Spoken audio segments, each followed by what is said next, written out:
noite, sejam bem-vindos aquele tempo da Esfera Azulada. Nós vamos hoje fazer um rito de Exu, só Exu. Eu ia fazer um outro rito, mais por ordem do astral, eu me pedi para fazer um oferenda aqui e deixar só que Exu trabalhe. E, sendo só um rito de Exu, é importante que a gente fale um pouco de Exu. Eu fico bem mais para frente que as pessoas reclamam que não escutam eu falando. Se eu falar muito alto, vai ficar um negócio meio esquisito, né? Tá certo? Então, o que é Exu? Ou quem é Exu, né, na verdade? O que o Exu representa? Vamos fazer um retrospecto da etiologia, da origem dessa palavra, da onde veio isso. Quando os africanos vieram para o Brasil, trazidos à força aí pela escravidão, eles, em África, tinham um sistema religioso próprio deles, um sistema muito bem estruturado, né?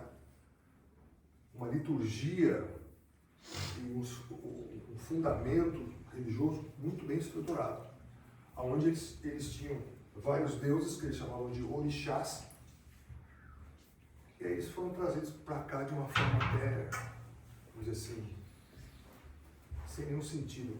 Fazendo um parênteses, o campo astral do nosso planeta ainda está muito maculado por conta dessa chaga que foi a escravidão. Se bem que hoje tem escravidão do mesmo jeito, escravidão de vivo, lamentável, de pessoas brancas. Mas vamos lá. Importante dizer que vieram várias nações africanas, não foi só uma nação. Vieram o pessoal da região central da África, da região nordeste, sul, vieram os Nagô, os Kassanji, os Cabinda, os Jeje, e cada uma dessas nações tinha uma forma de, por exemplo, tratar o orixá.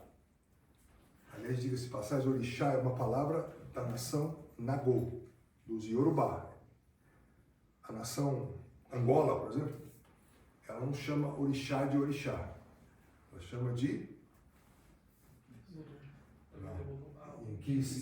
Inquice. Mas o que é Inquice e orixá? É a mesma coisa, só que um grupo étnico chama de orixá, outro grupo étnico chama de Inquice. E o Jeje? O Jeje chama o orixá de Vodum. Então veja, olha para você ver o que veio para o Brasil. O Nagô chama, por exemplo, Oxóssi de Oxóssi, porque Oxóssi é uma palavra Nagô. Já o Angola chama de Tanami Matalumbo. Enfim, cada um tinha, mas é a mesma coisa, né? Eles cultuavam seres, deuses e Exu nessa história aí. A palavra Exu, ela não é uma palavra que é da língua portuguesa. Ela foi adaptada para a língua portuguesa e hoje, se você pegar um verbete de um dicionário, por exemplo, do Aurélio ou de qualquer outro dicionário, você vai ver que está lá escrito Exu. Palavra de origem Yorubá, que representa a divindade africana, tá? Muito bem. Então, Exu não é algo que fomos nós que criamos, essa palavra veio para cá. Quando os negros chegaram aqui, existia um problema muito sério. Como eles tinham já uma religião formada, uma religião estruturada, eles, quando vieram para o Brasil, eles foram trazidos para cá pelo nosso colonizador, que era português. E o português, ele é católico. Em Portugal, existe uma lei que diz que a religião oficial de Portugal é o catolicismo. O Brasil tem religião oficial? Não. O Estado é laico. Brincadeira, né? O Estado é laico, mas você vai no Supremo Tribunal Federal, tem uma cruz de Cristo lá. Devia ter um garfo de Exu também. Mas não é. Então, o Estado é laico, mas a presença do colonizador aqui, da religião católica, é muito forte. Em todos os lugares. Todo mundo já foi católico. É só você ver o que aconteceu quando o Papa morreu aí. Todo mundo lá, a imprensa do mundo inteiro, a força que a religião católica tem. Para o colonizador e para aqueles que moravam aqui no Brasil, o que os negros faziam era algo fora do que se preconizava na religião católica. Então os negros eram considerados hereges. Absurdo. Uma religião totalmente fora da realidade daquilo que os portugueses, né, especificamente os jesuítas, que é uma ordem católica, entendiam como correto. E aí os negros tiveram que fazer o quê? Veja, para aqueles que vão me ver depois, isso é uma das facetas de Exu, tem milhares. Eu estou falando de uma que é mais simples. O que os negros africanos fizeram? Eles perceberam que para eles continuarem fazendo e desenvolvendo o trabalho religioso deles, eles tinham que criar uma associação entre os santos católicos e os orixás. Como é que chama isso, minha gente? Sincretismo. Sincretismo religioso. Se sincretizou as coisas. Então, por exemplo, Ogum. Ogum é o senhor da guerra. Muito superficialmente, senhor da guerra. Quem é um santo católico que representa uma batalha, uma luta? São Jorge.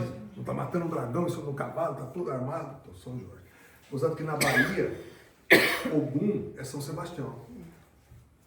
E Oxóssi é São Jorge. Mas vamos lá, vamos complicar, né? O Brasil é um país de mil faces. Um santo, por exemplo, que estava ligado com as coisas da justiça, né? Cujo sítio sagrado é uma pedreira. Tá? Qual santo? São Jerônimo, está sentado numa pedra. E assim, nós temos os 7 orixás. Na verdade, outro parênteses aqui. Os negros tinham 400 orixás. 400 seres que estavam ligados à sua religião. Eram os chamados Irumalés e os Eborás. Não vou entrar no mérito aqui, não é aula de antropologia aqui. Nós estamos falando também para me falar de Exu. E o Exu, minha gente? Qual santo que eu ia sincretizar? Qual que eu ia escolher para poder fazer essa associação? Muito bem. O Exu para o africano é um orixá. É um orixá que é aquele que liga as coisas da terra com as coisas do Aie com o Oru. É um ser que tem características assim de ser um espertalhão, o tinhoso. Para a Igreja Católica, quem que é o espertalhão e o tinhoso? É o capeta. É o cão. E ficou assim sendo. Só que o que plasma aqui, vira as coisas lá. Observe para você ver. Eu sou um bandista desde os 13 anos de idade.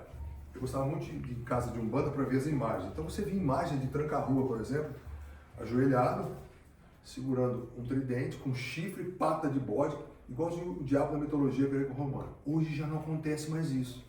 Se você for nas casas de umbanda, você vai ver o Exu como um homem normal, com uma capa, com um tridente que tem um fundamento por trás disso. Então, houve uma mudança, né? Graças ao trabalho de várias pessoas que reencarnaram aqui com essa missão. Existe um livro que o meu pai espiritual, que é aquele que está lá, que está na mão assim, está incorporado no Caboclo Sete Espadas, lá em cima, aquele lá é meu pai, chamado Exu Grande Arcano. Esse livro foi um divisor de águas entre o que acreditava-se que era Exu e o que verdadeiramente é Exu. O Exu não é um ser trevoso e demoníaco, não é. A maioria dos senhores aqui já conversou com a entidade que me assiste. Ele tem cara de capeta, chama ele de capeta, sei o que ele fala pra você. Ele fala que quem tem chifre sou eu, o cavalo dele. Certo? Quem tem chifre é meu cavalo, ele vai falar assim. Se eu conheço bem a fera. Não tem nada a ver com isso. Não existe essa abominação que uma propaganda enganosa feita por outros sistemas religiosos, que eu não vou citar quais são, até por uma questão de respeito. Se eles não me respeitam, eu vou respeitá-los. Em que você pega lá um sujeito e paga talvez um dinheiro pro cara, faz o cara incorporar, e aí você começa a dar tapa na cara do sujeito, vai embora daqui, demônio, vai embora, aí o cara vai embora. Como dizia o meu velho pai, pagando bem quem mal tem. Esses caras ganham dinheiro para fazer isso. Eu quero ver pegar um Exu incorporado de verdade e você fazer isso com ele. Aliás, tem um fato interessante. Há uns 2, 3 anos atrás eu li um jornal e dizia que num desses locais, né, um desses cultos, o fulano lá, o sacerdote, que eu não vou dizer que é pastor, vou falar, o sacerdote, começou a humilhar o sujeito. E o sujeito incorporou um Exu mesmo. Qual foi o fim dessa história? O Exu quebrou totalmente o local e deu um couro no sacerdote. O cara apanhou. Só que, lamentavelmente, essas coisas continuam acontecendo. Eu acho que a gente precisa entender que O que falta para essas pessoas é o que sobra com a gente umbandista, é respeito. Se você não concorda com o que eu faço, se você não acredita que o que eu faço é bom para você, então não precisa vir aqui. Procure continuar fazendo o que você faz. Né? Agora, deixa a gente fazer as nossas coisas. Tem muita gente que gosta do terreiro. Né? E o terreiro faz bem para as pessoas. Tem muita gente que já está voltando aqui porque é alguma coisa que tem de bom, que está ajudando as pessoas. E não é só esse terreiro, não é esse tempo. Isso aqui vou dizer assim, é um fragmento do que tem na Umbanda por aí afora. Eu até conversava com um primo meu que eu não via há muitos anos. Peguei ele no colo, ele já está grande, veio aqui me visitar hoje. Eu dizia para ele o seguinte, como meu pai dizia, a Umbanda é uma ideia que se manifesta por meio de várias linguagens. Então, se você for em 2, 3, 4, 5, 6, 7 terreiros, todos vão ter um jeito muito peculiar, que vai refletir o que as pessoas que estão dentro do templo entendem dos fundamentos da Umbanda. E qual que é o melhor, você vai perguntar para mim? Todos são bons, não tem ruim. Isso está ligado com a diversidade que a própria humanidade tem. Nós somos seres diversos, cada um pensa de um jeito, cada um gosta de um tipo de roupa, cada um veste um tipo de... Enfim, essa diversidade, essa pluralidade absurda que existe, até no fenótipo, dizem que eu pareço com o Keanu Reeves, brincadeira. Vamos descontrair, né? Deixa eu também alegria. Só para descontrair. Você já me deu uma cutucada, que eu estou falando muito sério. Então eu soltei essa piadinha. A gente é diverso. Nós temos uma diversidade absurda em termos de pensar, de agir, de vestir, até no fenótipo que eu dizia, até no nosso jeito físico. E é isso que faz com que a Umbanda se encaixe aí. Porque se você vem aqui e não gostou daqui, vai no terreiro. Não gostou daquele outro, você vai encontrar um que vai tocar você, que vai falar a sua alma e que você vai se sentir bem lá dentro. As outras honoráveis e respeitáveis religiões, não. Você vai procurar a missa de um jeito só. Gente, não estou fazendo crítica nenhuma a ninguém. Estou dizendo como as coisas são, fatos. A missa de um jeito só. Um dia desse, assisti uma missa na televisão que eu queria saber se mudou alguma coisa. Não mudou nada. Eu fui coroinha. Obrigado pela minha mãe, diga-se de passagem. Porque eu sempre recebi Exu na minha vida. Mas eu fui coroinha. É a mesma coisa. O padre começa, creio em Deus Pai Todo-Poderoso, Criador do céu e da terra. É que é a mesma coisa que eu, quando tinha 12, 13 anos, via. Vocês podem perceber que tem alguns papas que vieram, principalmente o último que morreu, que tentou fazer com que houvesse uma mudança, inclusive na forma como a igreja trata as pessoas, os excluídos. E eu brinco dizendo que esse papa que morreu é o papa mais umbandista que existe. Por quê? Porque ele tratou das coisas com inclusão, ele incluiu as pessoas. Ele não excluiu ninguém, ele não excluiu quem é homossexual, ele não excluiu quem casou 2, 3 vezes, ele não excluiu pessoas que usam contraceptivos, porque na época da minha mãe, você falar em usar contraceptivo, você é pecador, você vai para o inferno. Eu já estou no inferno, minha amiga. Isso aqui não é inferno. Se não for, então, pelo amor de Deus, eu quero ficar por aqui, eu não quero ir embora não. Porque é pior do que está lá embaixo. Então veja, eu estou fazendo todo esse encadeamento de ideias para dizer que o Exu é que trabalha dentro desse contexto de apaziguar essas coisas no plano espiritual. O Exu é responsável por várias funções. A mais importante para mim é essa, é tratar as coisas aqui na Terra de uma forma a minimizar os efeitos do impacto que as nossas atitudes, os nossos pensamentos distorcidos, as nossas atitudes desarmônicas e o desrespeito que eu tenho pelo outro não atraiam para o planeta mais tristeza, mais discórdia e mais agonia do que nós já estamos vivendo. Tá? Então é isso. Deixa que o Exu fala, ele vai vir aqui. O rito a maioria já conhece aqui como é que funciona. Quem veio pela primeira vez, seja bem-vindo. Quem que veio lá das Minas Gerais? Vocês são filhos do Marastã? Manda um forte abraço para ele. Tá bem? Ele também recebe o Giramundo. Tá? Então, manda um abraço para ele. Forte abraço. Saravá, saravá, saravá.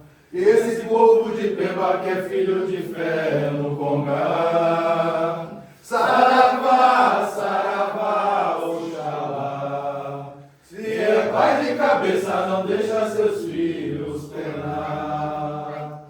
Lua, oh lua, ilumina terreiro que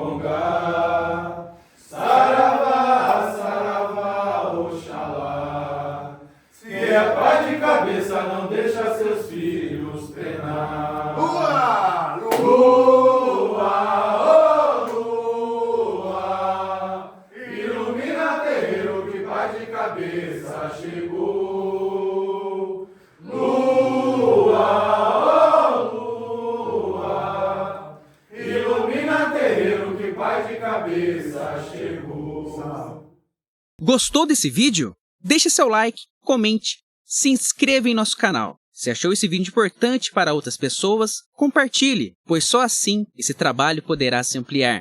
Nosso trabalho é gratuito e sempre será. Saravá, Axé.